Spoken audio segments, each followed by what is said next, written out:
Hello everyone. Today's session is going to be about step-by-step how to make moves when BIM 360 is down. So when the 360 has a outage, obviously recently there are so many of them. There are so many service interruptions and degradations. So what do you do when a degradation or service interruption happens with BIM 360? Majority of the time you have a lot of people, sometimes only one people is working in BIM 360, yes, in one project, but sometimes you have a few people working at the same time. And it's important what to do, what kind of steps to take, and how to move forward with that. So we will talk about how to find the work shared central files in your cache, because even though you're working in BIM 360, your local PC has a cache. So when the system is down, you can reach out to that cache and get that temporary cache convert into a new model, new central file, and then you can actually move forward working on it. Once the BIM 360 up, you can continue working on BIM 360. And we will see exactly step by step how to do it in practice today. So number one is opening a Revit. So I'm just opening a random Revit project here. This is a BIM 360 project that I'm working on right now, let's say, and the next morning I'm coming to the office. So obviously this is the evening or whenever it is. I did the last final adjustments and I did synchronization, and then I'm going back to the office. So when I do that, when I go back to the office next morning and BIM 360 is not working, obviously I will not have access to it. So I will not be able to access to the BIM 360. So I will not be able to access from here to find the files because server is down. What I need to do is I need to locate the cache in my own PC.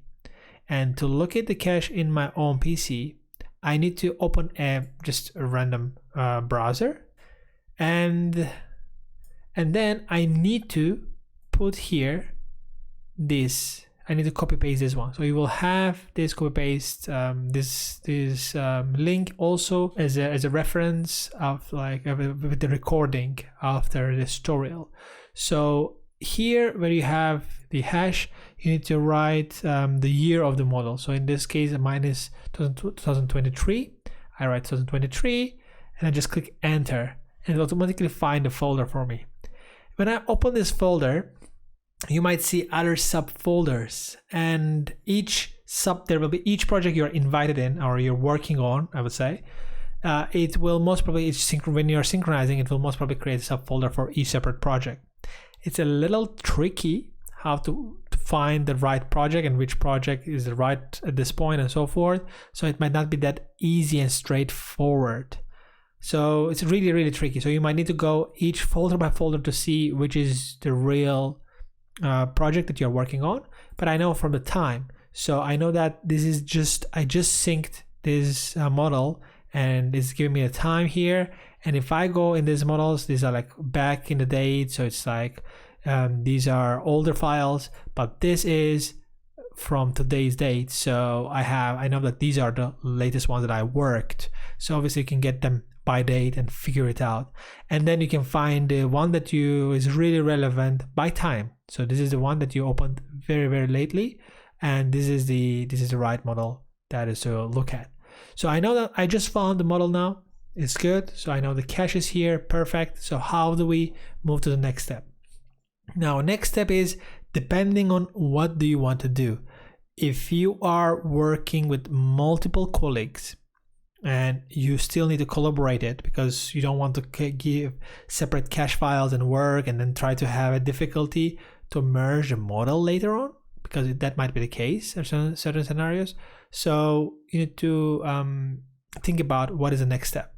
If the next step, let's say you're working 3 people in this project live or 2 people, and you need a central file, you need to get this project.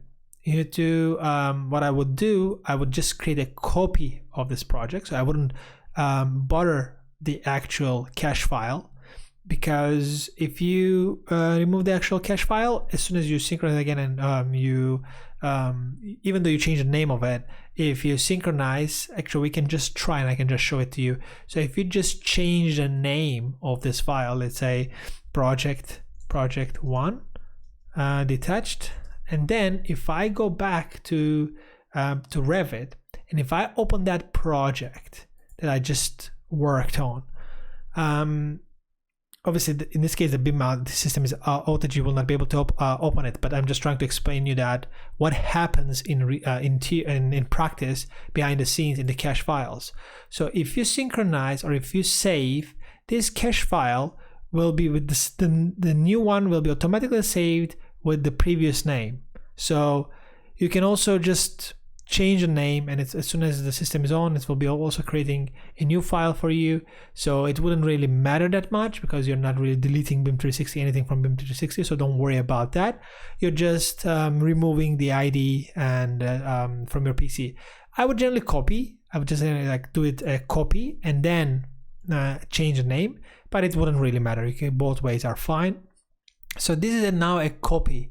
But the issue is that if you open the copy right away with double clicking, you might wait hours and hours and hours, and it might even crash. So I wouldn't suggest that approach. If you want to go that way, my suggestion would be try to get the link from here and then open it within your PC. So you need to get it, the link pasted, that browser link, basically the link that you copied from here, you are pasting it onto the file name, and then you are locating the folder automatically.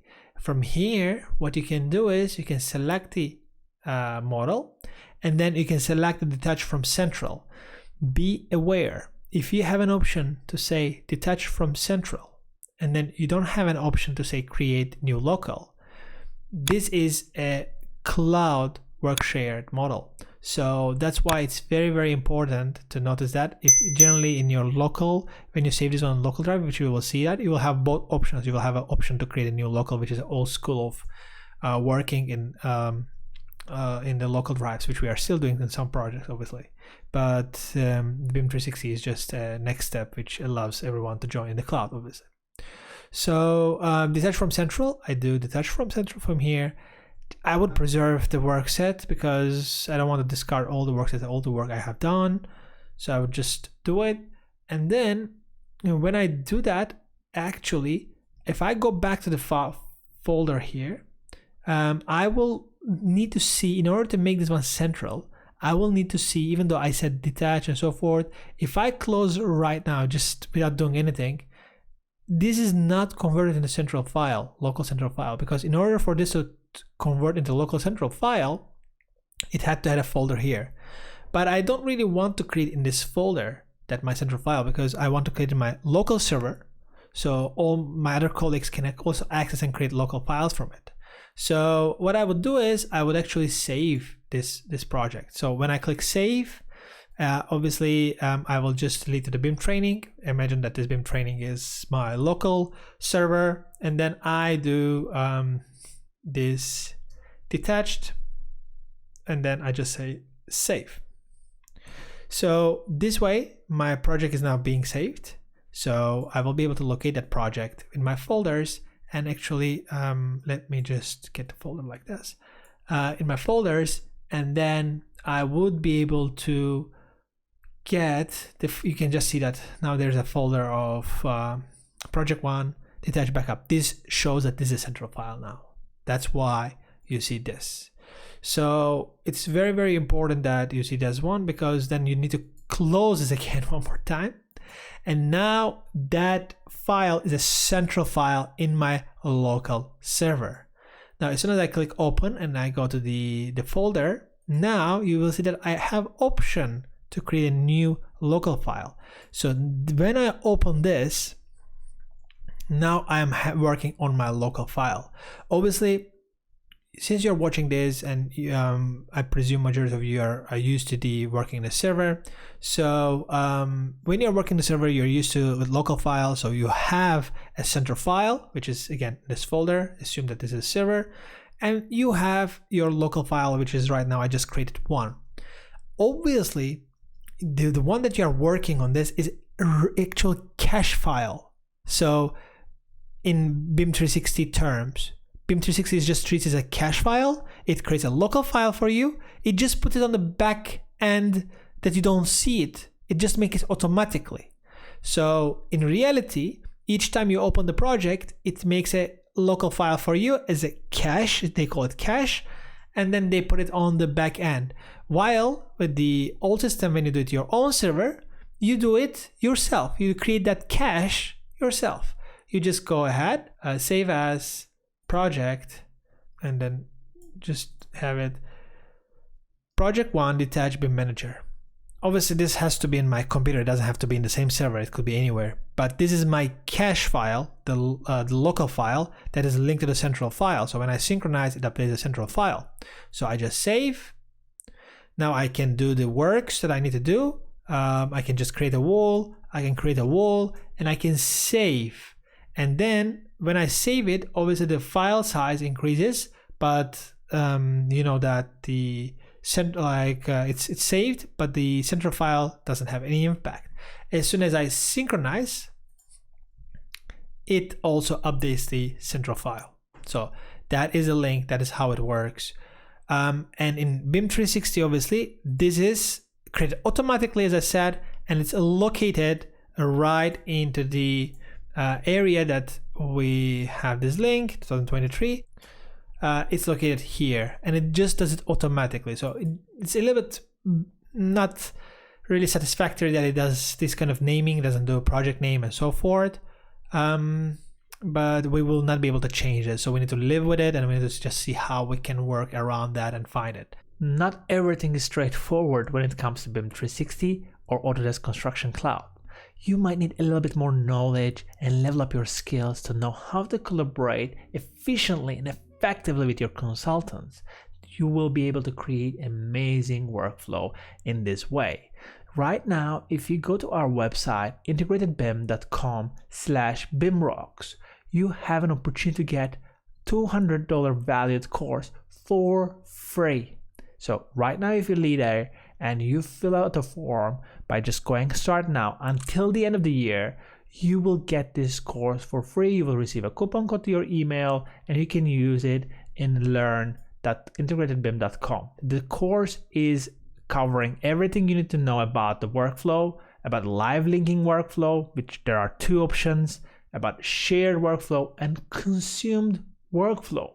This will help you to know when and what to use with all your consultants. The free offer is only limited to 15 people, so hurry up. If you are one of the 15 people right now, you get this opportunity to get this course totally for free. The only thing you need to do is lead to our website, integratedbim.com/BIMrocks, and fill out the form. You will get the coupon code, use it in this course, and get your career to the next level. I'm so excited to see you in the course. Let's get back to the tutorial. I wouldn't need this file anymore, so I wouldn't need that. I would just delete it. So you could also, as I said, you could just also change the actual file name right away and do that from the beginning, or you could do it without changing the file name at all. So I'm just changing it just for you to visually see it a little better and figure out which file it is. But you could do these copying without changing the file name. I would find the file with dates. I would open it once to see if it's a real file, the way that I opened it in this video. So just be aware that don't just double click and open it. If it doesn't have a direct connection, it might actually create an issue for you. And I wouldn't also open it. I would always copy or detach it before I open it. So when you're opening it, always make sure that either you copy and open it that way or detach from the beginning while you're opening. Just don't open with double clicking without detaching. If you like this video and more videos like this, subscribe to our channel because there will be many more. And don't forget to turn the notification bell on.